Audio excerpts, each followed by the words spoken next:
Yagerageje kumwunganira ni ukuvuga mu bisanzwe ko ivyo yari yabivuze en general ko hariho ingorane zimwe zabaye mugabo twebwe ntitugihagaze kuri izo ngorane aho twatanguye mu bishoboka.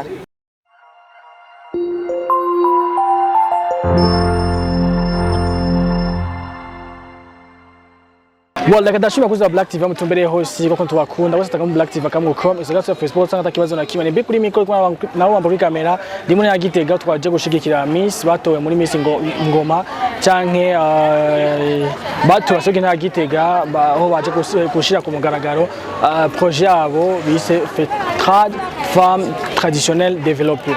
Anyway katubareke mu bange byagenze byose ndazibaza kugerwa cyane ndakunda cyane ciao ciao. Banyakubahwa mwese mukoraniye nga namwe nyakubahwa mwaserukiye ibiro vya Musanteri b'intara ya Gitega ndabaramukije amahoro y'Imana.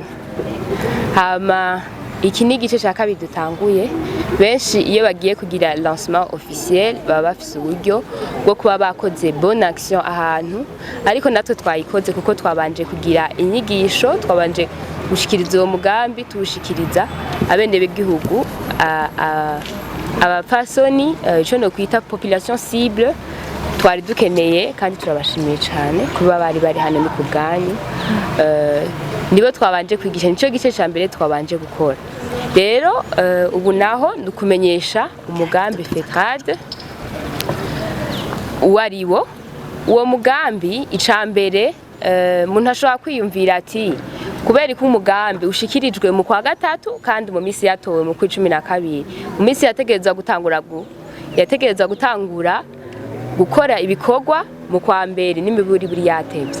Rero hagiye haba ibintu ingorane zitandukanye ivyo musanzwe muzi mwese ariko ivyo ntivyigeze biduca intege twebwe abigeme batowe mu ntara ya Gitega si jeje nyene ndi kumwe n'abadofine igituma deuxième dauphine na Miss Populaire badahari nuko bafatiriwe n'ibindi bikorwa kandi tubibutsa yuko Miss Populaire hari muri Miss Burundi muzo mushigikira. Hanyuma rero muri uyu mugambi rero twavuze ati kugira ngo tugire aho dushitse umuntu umwe umwe ntiwigira inama kandi tubiri tuvurana ubuvu tireka rero dushire hamwe umugambi wacu kugira ngo ugire uburemere kandi duteze imbere abantu benshi. Hanyuma rero uwo mugambi witwa FETRAD. FETRAD ni umugambi wo guteza imbere umwigeme n'umupfasoni. Mu majambo yose FETRAD witwa Femme Traditionnelle Développée ni umupfasoni w'umunyakaranga kandi aciye ubwenge kandi ateye imbere. Muri uwo mugambi rero twafatiye kubigeme n'abapfasoni bafise ingorane zitandukanye ivyo novuga mu gifaransa les violences psychologiques, les violences sexuelles, les violences physiques et économiques kandi bajya mwabonye hariya naho tarose umwanya kubaganiriza bose umwe wese afise ikimwafekta muri ivyo. Hariho n'ababa badafise ikibazo muri ivyo ariko bakaba bashaka ico bateza imbere. Ego igituma twafatiye kubigeme n'abapfasoni nuko mu gifaransa bavuga ko ce sont les femmes ce sont le cœur d'Afrique. Donc n'abantu bashoboye gushikana iterambere bashoboye kuzana iterambere cyane gose nabigishije ukuntu bashobora guteza imbere donc bakamenya bakabona yuko ikirezi bambaye cera bakamenya ukuntu bashobora kukibungabunga. Ukuntu uwo mugambi meze rero izoba ari centre canke nka atelier aho tuzokorera ibikorwa bitandukanye. Rero muri iyo centre tuzokora igikorwa ca mbere tuzokoreramwo tuzobigisha amaformation yo gukunda igihugu amaformation yo kumenya ivyakaranga tuzobigisha n'amaformation y'ico no kwita leadership. Muri ivyo byose umupfasoni yamaze kumenya agaciro k'icari bizomufasha gukora ibi bikurikira ari vyo entrepreneuriat, agriculture développée hamwe na art ivy'imyuga. Muri ivyo rero vya entrepreneuriat tuzoba dufise aba entrepreneurs bazodufasha aba entrepreneurs dushaka aba entrepreneur bodufasha muri iki gikorwa kugira ngo tubigishe ukuntu bashobora guteza imbere ibikorwa byabo, bashobora no kwiteza imbere ubwabo, hanyuma n'intara igatera imbere hamwe n'igihugu kigatera imbere. Ikigira kabiri ni ivy'uburimyi n'ubworozi.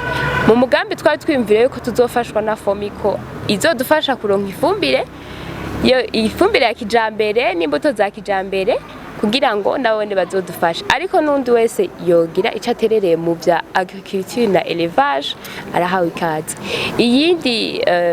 Iyindi departement irimwo ni vya twavuze agriculture, twavuze entrepreneuriat, twavuze n'ivy'imyuga ivy'imyuga navyo nivyo dukoresha intoke kandi matière première zavyo ntizizimvye cyane.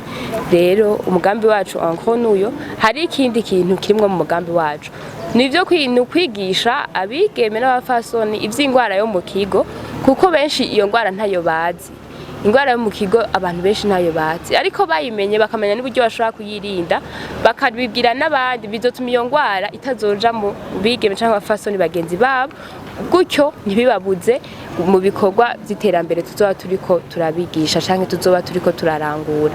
Hanyuma muri iyo myuga ivyo bazokoramwo hazo harimo ibiseke, inkoko, donc ibirya bikoresho twakoresha kera. Ivyo navyo isoko ya mbere izoba ari mu lieu touristique, ivyo no kwita ibikorwa ibibanza ndangakaranga.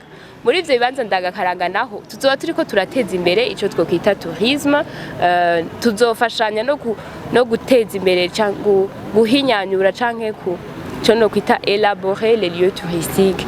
Ivyo navyo ntitwovyishoboza n'abene gihugu, nivyo sometimes boza tugakora ibikorwa rusangi. Naberetse akarorero ka hafi aho turi, nababwiye no kuri place ko twohateza imbere, twoza turagenda tukahakorera hakaguma hasa neza, hakaguma hafise irya shusho, ariko harakenewe no kubakwa kijambere. Ivyo navyo wari wese bidufasha mu byo bari sawa. Mu majambo make nimba ataco nibagiye nibaza ko ari ivyo. Ni mugenzi wanje ashaka kunyunganira. None buryo buzova he iyo projet? Muri uyu mwanya ambajije mu journaliste ati uburyo buzova. Muri uyu mwanya turiko tugira lancement officiel, ico no kwita gushira habona ibikorwa vya FETRAD, kugurura. Rero twuguruye nka jenda umunyeshure nabo turi kumwe bose n'abanyeshure, ariko twashikirije imigambi duhereye kuri nyakubahwa buramatari hamwe na musitanteri, baratwemeye kuzoduba hafi. N'umwe wese uwari we wese twuguriye icese kino gikorwa kugira ngo uwari we wese ashobora kudufasha mu buryo ubwo ari bwo bwose mu gisata icacu cyose muri ibi bisata twavuze, yo dufasha guteza imbere donc guteza imbere abigeme n'abafasoni bo mu ntara ya Gitega biciye muri uyu mugambi wa FETRAD arahawe ikaze. Kuri ico kibazo mwabajije ni ikibazo ciza cyane. Ico naco twashaka kuvuge ko ukuri nuko tutigeze tudemisiona. Démission nuko umuntu aba yatanguye donc kugira mission, je sais pas, nitwigeze tudemisiona, ariko twagize désolidarisation. Donc désolidarisation no gusaba ko tutobandanya dukorana nabo bivanye n'ibitari byagenze neza, hanyuma tube kubera byatumye tuba muri iyi hotari. Ati rero kugira iyi hotari igabanuke ntibe yarabandanje gushika n'uno munsi, nuko hobaho iyo désolidarisation, hanyuma dutangura n'ubwo buryo bwacu bukeya aribwo byiyumviro dufise, hama tuca dutegwa n'iteka ngo haje kubivuga volcano ituba hafi malgré tout. Rero tuca tubandanya ibikorwa deja naho twagize lancement officiel, igikorwa cyari cyaratanguye kuko twari tumaze kugenda no mu Giheta, twari tumaze no gukora ibindi bikorwa ngaha muri commune ya Gitega. Aho hose twari tumaze gukora igikorwa cerekanye iyo hatabaho irya désolidarisation, ibi bikorwa ntitwari kuba dufise urusha rwo kubikora, ntitwari kuba dufise kuza kwigisha abantu nk'abandi, ariko kubera inzego zo muri intara zemeye kutuba hafi,